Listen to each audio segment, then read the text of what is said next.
মোটামুটি আমাদের সেন্টারিং আর 2-1 দিন লাগবে শেষ করতে ইনশাল্লাহ। এর মধ্যে সেন্টারিং শেষ হয়ে যাবে।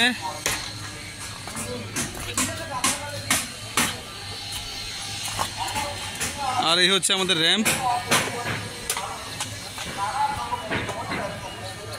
এটা বেসমেন্টে যাওয়ার র্যাম্প।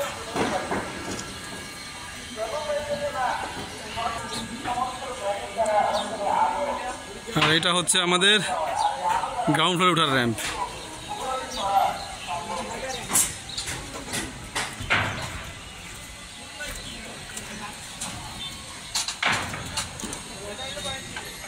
ইনশাল্লাহ আমরা কালকে র্যাম্প ঢালাই করব।